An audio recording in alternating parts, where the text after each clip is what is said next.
오늘 말씀은 누가복음 2장 1절에서 7절까지의 말씀입니다. 찾으신 줄 알고 읽겠습니다. 그때 가이사 아구스도가 영을 내려 천하로 다 호적하라 하였으니 이 호적은 브레뇨가 수리아 총독이 되었을 때에 처음 한 것이라. 모든 사람이 호적하러 각각 고향으로 돌아가매 요셉도 다윗의 집 족속이므로 갈릴리 나사렛 동네에서 유대를 향하여 베들레헴이라는 다윗의 동네로 그 약혼한 마리아와 함께 호적하러 올라가니 마리아가 이미 잉태하였더라. 거기 있을 그때에 해산할 날이 차서 첫 아들을 낳아 강보에 싸서 구유에 누였으니 이는 여간에 있을 곳이 없음이러라. 오늘 말씀의 제목은 낮은 자리에 오시는 예수님, 낮은 자리에 오시는 예수님이란 제목으로 하나님의 말씀을 상고해 보겠습니다. 이 성경 말씀 누가복음 2장 1절에서 7절의 말씀을 볼 때 얼마나 하나님의 섭리하심이 오묘한지 한 번 더 느끼고 깨닫게 됩니다. 이때 마리아와 요셉은 나사렛이라는 동네에 살고 있었잖아요. 그런데 이미 예수님께서 그 아기로 마리아의 태 속에 임신이 된 상태였어요. 임신이 된 상태로 만삭이 된 그 무렵에 가이사 아구스도라는 로마의 황제가 영을 내렸어요. 명령을 내려서 그 로마의 식민지 국민들에게 다 호적하라고 이렇게 명령을 내린 겁니다. 그래서 딱 이때에 마리아가 만삭이 된 이때에 나사렛 동네에서 베들레헴으로 딱 올라가게 되는 거예요. 이것이 바로 섭리인 거예요. 베들레헴에서 태어나리라고 예언했잖아요. 미가 선지자. 이 예언이 그대로 이루어졌습니다. 그러니까 하나님의 그 섭리 가운데 예수님이 1.1획도 틀림이 없이 그대로 아주 정확한 때에 태어나신 거예요. 나사렛에서 살고 있었는데 베들레헴에서 태어나리라는 그 예언의 말씀이 이루어지기 위해서는 마리아가 베들레헴으로 가야 됐는데 바로 이때에 호적을 하라. 그때 당시 로마 식민지 사람들에게 세금을 물렸어요. 한 사람당 한 명씩 얼마씩 세금을 물렸다고 합니다. 그래서 세금을 부과하기 위해서 호적할 주민등록, 지금으로 말하면 주민등록 그런 거죠. 그거를 하기 위해서 올라갔다는 거예요. 베들레헴으로. 이때가 너무나 기가 막히게 딱 맞아들였어요. 그래서 드디어 베들레헴으로 올라갔습니다. 3절에 보면은 모든 사람이 호적하러 각각 고향으로 돌아가매 고향으로 다 돌아갔어요. 그러니까 얼마나 사람들이 많이 몰려갔겠어요. 4절에 요셉도 다윗의 집 족속이므로 갈릴리 나사렛 동네에서 유대를 향하여 베들레헴이라는 다윗의 동네로 갔다고 그랬습니다. 5절에 그 약혼한 마리아와 함께 호적하러 올라가니 마리아가 이미 잉태하였더라. 잉태는 태아가 뱃속에 이미 있었다는 얘기예요. 태아가 마리아와 요셉이 이제 올라간 거예요. 그런데 사람들이 많이 몰리다 보니까 방이 없었다고 그랬어요. 방이. 여간방이 없는 상태였어요. 그 상황이 딱 벌어진 거예요. 자, 여기서 하나님의 그 길과 인간의 길이 다르다는 것을 알 수가 있어요. 우리 믿음의 사람들은, 성도들은 세상 사람들의 관점에서 우리의 삶의 모든 문제를 풀면 안 됩니다.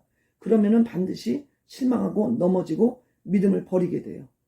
우리는 세상 사람의 관점이 아니고 하나님의 관점으로 믿음 생활을 해야 됩니다.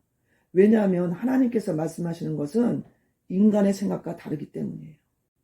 이사야서 55장 8절에서 9절은 이렇게 말씀하고 있어요.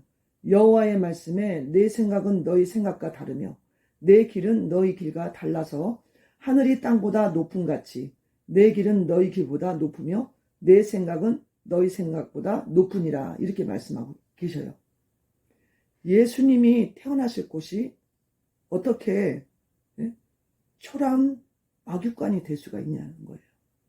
6절에 보면 거기 있을 그때 해산할 날이 차서 7절 첫 아들을 낳아 강보에 싸서 구유에 누였으니 이는 여간에 있을 곳이 없음이로라. 이 구유는 말이나 소들이 그 먹는 여물, 지푸라기 이런 거를 담아서 주는 것이 바로 구유통이었어요. 그러니까 말과 이 돼지 이런 짐승의 밥그릇이었어요. 여간에 있을 곳이 없어서 모든 사람이 호적하러 올라왔으니까 좀 마리아와 요셉이 아마 조금 빠르게 행동 못했던 것 같아요. 왜냐하면 마리아가 만삭이었잖아요. 그러니까 다른 사람하고 같이 올라왔어도 마리아와 요셉은 더 늦게 간 거예요. 말하자면 나사렛에서 베들레헴까지 길이가요 가까운 길이가 아니에요. 그렇다고 해서 그렇게 먼 길도 아닌데 144km라고 합니다. 근데 만삭인 마리아가 같이 가기 위해서는 엄청나게 먼 거리예요. 그때는 뭐 버스도 없었고 뭐 기차도 당연히 없었죠. 아마 뭐 나귀 이런데 마리아를 이렇게 앉혀서 갔을 수 있어요.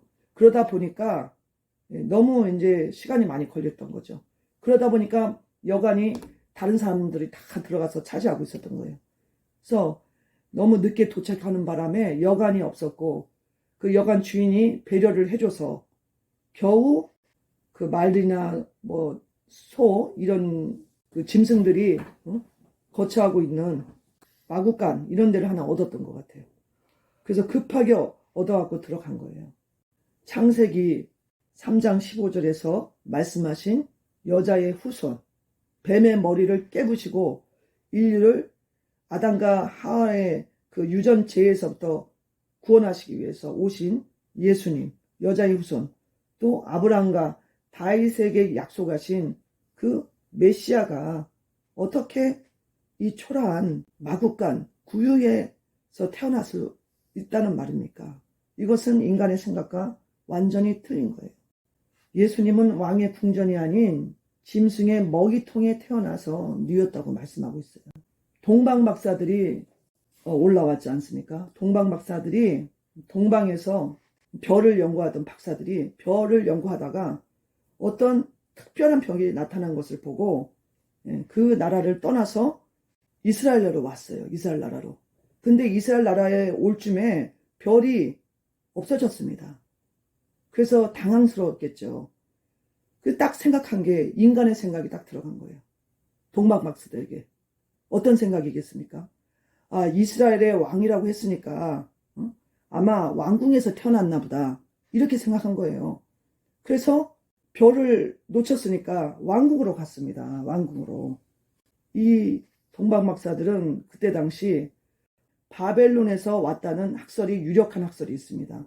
왜냐하면 이스라엘 민족이 바벨론 포로돼서 잡혀갔잖아요. 다니엘 그때 느부갓네살 왕이 있었을 때 그때 포로로 돼서 바벨론에 잡혀가서 거기서 오랜 기간 살았습니다. 예레미야 예언이 끝날 그 전후로 해서 많은 유대인들이 돌아왔지만 바벨론에서 정착했던 유대 민족들이 많이 있었어요. 그 사람들이 해당을 만들고 거기서 예배를 드리고 예언서 또 구약의 그 모세 오경을 연구를 많이 했습니다. 그랬기 때문에 바벨론에 있었던 학자들이 그 유대인의 예언서나 그 율법서 이런 것을 알고 있었어요. 그렇기 때문에 그 사람들이 이것을 같이 연구하다가 이 박사들이 거기에서 메시아가 태어난다는 것을 알고 있었고 또 별을 연구하다 보니까 이 별이 방향을 제시해 주는 거예요. 그걸 따라서 왔다는 거예요. 그런데 별을 놓쳤을 때 그 박사들은 곧바로 헤롯 궁으로 달려간 거예요. 헤롯 궁으로. 헤롯 궁에 세상을 구원할 그 메시아가 온 줄 알고 거기로 달려간 거예요. 우리는 어떻습니까? 하나님의 그 기준에서 우리는 어떤 생각을 갖고 있습니까? 하나님의 생각과 내 생각은 너의 생각은 다르다고 그랬잖아요. 예수님은 헤롯궁에 없으셨습니다.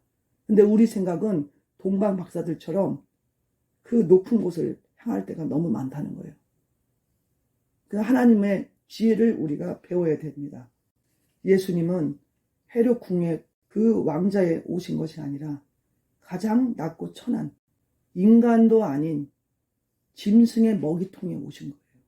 여기서 하나님의 생각과 우리 생각이 얼마나 틀리다는 것을 우리가 다시 한번 깨달을 수 있습니다. 빌립보서 2장 6절 7절에서는 이렇게 말씀하고 있어요. 너희 안에 이 마음을 품어라.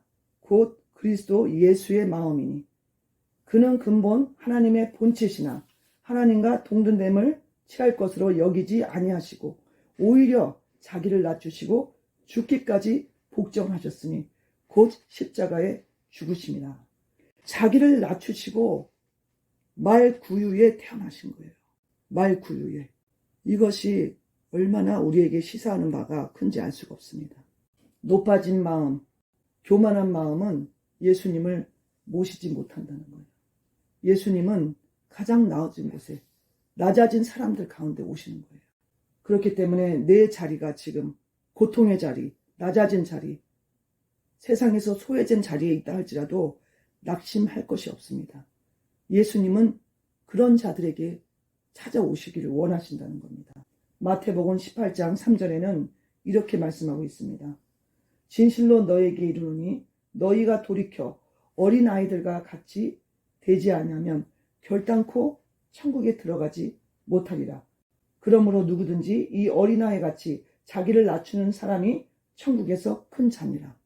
여기서도 하나님의 생각과 우리의 생각이 얼마나 다른다는 것을 알 수가 있어요.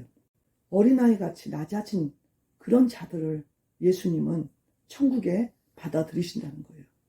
그래서 내 학식이나 내 무슨 재산이나 지식 또 내 어떤 명성을 의지할 게 아닙니다. 그리스도 안에서는 예수님의 그 낮아지심이 우리에게 가장 소중한 가르침이라는 것을 분명히 기억하시기 바랍니다. 몇 년 전에, 몇 년 전이 아니라 좀 오래됐습니다. 한 6, 7년 전에 제가 어느 날 지하철을 타러 가고 있었습니다. 지하철을 타러 가고 있었는데 지하철역 옆에 어떤 노숙자분이 빅 이슈라는 책을 들고 팔고 있었어요. 그 빅 이슈는 영국에서 만들어진 건데 노숙자들의 자립을 위해서 영국 어떤 장치에서 만들어서 전 세계에 이렇게 노숙자들을 위해서 팔게끔 이렇게 해주는 그런 책이라는 겁니다. 근데 그 책을 파는 노숙자가 지하철 옆에 서 있는 것을 제가 봤어요. 그런데 하나님께서 그 노숙자들을 보고 제가 집으로 돌아왔는데요. 그 노숙자들에 대한 마음이 어떤 그 뭐라 그래야 되나요? 긍휼의 마음이, 하나님의 마음이 깊이 느껴지는 것을 깨달았습니다. 그러면서 하나님께서는 저런 낮아진 사람, 노숙자 같은 그런 자들과 함께 하신다. 이런 마음을 주시는 거예요. 그리고서는 어떤 목사님의 설교 말씀을 기독교 TV에서 보는데 그 말씀도 노숙자들에 대한 그런 낮은 자들에 대한 말씀을 하고 계셨어요. 근데 그 말씀이 정말 제 마음에 깊이 다가왔던 거예요. 하나님께서 제 마음에 주신 그런 마음과 또 목사님의 설교를 듣고 그것을 더 깊이 알게 됐어요. 그래서 그때부터 노숙자들이 이렇게 책을 팔고 있고 이렇게 또 어디 이렇게 있는 분들을 보면 제가 그냥 선뜻 지나가는 게 쉽지가 않더라고요. 그래서 책 파는 그런 분들을 종종 이렇게 만나면 책을 이렇게 사줍니다. 사드려요. 그게 자랑이 아니라 하나님이 그런 마음을 주셨기 때문에 그 낮은 자들을 노숙자와 같은 그런 세상에서 버림받고 가치 없는 그런 사람들한테 나는 그런 사람들에게 관심이 있다. 이 하나님 마음이 느껴졌기 때문에 그래요. 그래서 여러분 지금 힘들다고 어렵다고 소망이 없다고 절대 낙심하지 마십시오. 마구간 같은 가장 낮은 천한 곳에 그런 사람들 가운데 예수님은 오시는 것입니다. 그런 곳에 거처를 마련하시는 거예요. 예수님이 평소에 살았을 때 누구와 친하셨습니까? 베다니에 있는 그런 가장 가난한 자들과 친구가 되셨어요. 나사로, 마리아, 마르다 그런 자들이 부모 없는 고아로서 가장 낮은 자들이었습니다. 그런 자들의 친구로 오신 거예요. 그 우연히 그렇게 친구를 삼으신 게 아니에요. 예수님의 그 마음을 보여주시는 거죠. 그래서 우리는 어떤 상황이라도 낙심하면 안 됩니다. 왜냐하면 하나님의 생각과 내 생각은 틀리기 때문에 우리는 높은 자리, 명성이 있는 자리, 남한테 내세울 것이 있는 그런 자리로 가려고 하고 있어요. 그런 자들이 예수님의 축복을 받았다. 우리는 쉽게 생각할 수 있어요. 그렇지만 꼭 그런 것이 아니라는 겁니다. 헨리 나우엔이라는 미국의 유명한 그 하버드 대학의 교수님이 계셨습니다. 그분이 하버드 대학에서 수년간 학생들을 가르쳤습니다. 그런데 이분이 어느 날 갑자기 사표를 내고 어디로 갔냐면요. 카나다에 있는 장애인 공동체로 가신 거예요. 장애인 공동체. 그냥 장애인도 아니고 중증 장애인입니다. 그래서 그분들한테 가서 봉사를 해주시는 거예요. 그분들의 손발이 돼서. 자기 손으로 제대로 먹을 수도 없는 그런 장애인들이에요. 먹을 것을 떠 먹여주고 또 목욕도 시켜주고 이런 손발이 돼서 그런 일을 하시는 거예요. 그런데 이분이 그렇게 하면서 예수님의 마음을 느꼈다고 말씀을 하시는 거예요. 간증을 하시는 거예요. 그분은 이미 세상을 떠나셨습니다. 그렇지만 헨리 나우엔이라는 그분의 책이 지금도 많이 나와 있습니다. 그분은 하버드 대학의 그 높은 명성의 자리에 있을 때 하나도 행복하지 않았다는 거예요. 왠지 하나님 앞에 죄송한 마음, 그런 마음을 계속 갖고 있었다는 거예요. 자기가 있을 곳이 아니다. 이런 마음이 있었다는 거예요. 그런데 그 모든 것을 내려놓고 예수님처럼 가장 낮고 천한 장애인 공동체 카나다에 있는 그곳에 가서 장애우들과 친구가 돼서 그렇게 그 사람들을 돌봐주고 그렇게 했을 때 너무나 기쁘고 편안했다는 거예요. 왜냐하면 예수님이 그 자리에 계셨기 때문에 그 장애우들 안에 바로 예수님이 계시기 때문에 예수님을 그렇게 섬겨드릴 때 하늘의 평안이 그 헨리 나우엔 그 교수님의 마음속에 임하신 거예요. 신부님의 마음속에. 여러분 낮은 자리로 가시기 바랍니다. 그곳이 예수님이 계신 곳이에요. 그곳에 예수님은 임하시고 지금도 그들과 함께 계십니다. 여러분 중에 마음이 무너진 사람이 있습니까? 낮아진 사람이 있습니까? 세상 사람들로부터 천하다고 소외당한 그런 분이 계십니까? 여러분 마음속에 예수님이 오십니다. 겸손한 마음을 가지시고 예수님께 기도하시고 예수님을 모셔드리시기 바랍니다. 어린아이 같이 예수님께 나아가시기 바랍니다. 찬송가 중에 이런 찬송가 있잖아요. 찬송가 565장. 예수께로 가면 나는 기뻐요. 나와 같은 아이 부르셨어요. 이 찬양도요. 우연히 만들어진 게 아니에요. 성령님의 감동으로 찬양이 만들어져서 지금 우리가 부르는 찬송가 안에 수록이 된 겁니다. 예수님은 어린아이 같은 그런 자들을 부르신다는 거예요. 그래서 헤롯궁이 있는 그곳을 향했던 동방박사들이 놓친 부분, 인간의 생각, 자기 생각으로 헤롯궁을 찾아갔던 헤롯궁으로 발걸음을 옮겼던 동방박사들의 생각이 완전히 틀렸다는 것을 박사들이 나중에 깨닫게 되죠. 거기 가서 헤롯 왕한테 물었을 때 헤롯 왕이 뭐라고 대답합니까? 모르는 거예요. 여기는 아기가 태어나지 않았다는 거예요. 그래서 율법 학자들을 다 부릅니다. 그랬을 때 뭐라고 그럽니까? 한번 찾아보겠습니다. 마태복음 2장 1절부터 한번 읽어드릴게요. 헤롯 왕 때에 예수께서 유대 베들레헴에서 나심에 동방으로부터 박사들이 예루살렘에 이르러 말하되 유대인의 왕으로 나시니가 어디 계시냐? 우리가 동방에서 그의 별을 보고 그에게 경배하러 왔노라 하니 헤롯 왕과 온 예루살렘이 듣고 소동한지라. 왕이 모든 대제사장과 백성의 서기관들을 모아 그리스도가 어디서 나겠느냐 물으니 이르되 유대 베들레헴이오니 이는 선지자로 이렇게 기록된 바 또 유대 땅 베들레헴아 너는 유대 고을 중에서 가장 작지 아니하도다. 내게서 한 다스리는 자가 나와서 내 백성 이스라엘의 목자가 되리라 하였음이니라. 이때 박사들은 깨닫게 됩니다. 예수님이 왕궁에 계시지 않구나. 베들레헴에 계시는구나. 그리고 왕궁을 나옵니다. 나왔을 때 문득 그 별이 나타났다고 그랬어요. 마태복음 2장 9절 박사들이 왕의 말을 듣고 갈새 동방에서 보던 그 별이 문득 앞서 인도하여 가다가 아기 있는 고디에 머물러 서 있는지라 그들이 별을 보고 매우 크게 기뻐하고 기뻐하더라. 집에 들어가 아기와 그의 어머니 마리아가 함께 있는 것을 보고 엎드려 아기께 경배하고 보배압을 열어 황금과 유황과 모약을 예물로 드리니라. 얼마나 놀라운 말씀입니까? 동방 박사들은 왕궁을 찾아갔지만 그것은 자기들의 생각이었어요. 우리의 생각과 하나님의 생각이 다르다는 것을 여기서 우리가 분명히 깨달을 수 있다는 겁니다. 예수님은 예언의 말씀대로 베들레헴에 계셨고 그 별이 베들레헴으로 인도했습니다. 그런데 베들레헴에 갔는데 베들레헴에서 어떤 집에 있었던 것도 아니고 여관방에 있었던 것도 아니고 세상에 그 별이 인도하는 곳은 마구간이었다는 거예요. 말과 소가 있는 그 짐승의 집으로 그 별이 인도를 한 거예요. 예수님의 탄생은 가장 낮은 곳에 그곳에 탄생이 이루어졌습니다.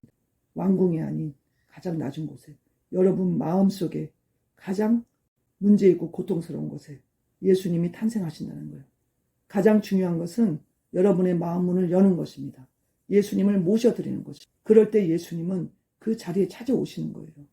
그래서 우리를 죄에서 고통 가운데서 해방시켜 주시고 예수님의 그 하늘의 복음을 여러분 마음 가운데 여러분의 삶 가운데 이루어지게 하시는 거예요. 예수님이 구원자로 오셔서 예수 그 이름이 바로 우리를 죄에서 구원하실 분 아니십니까?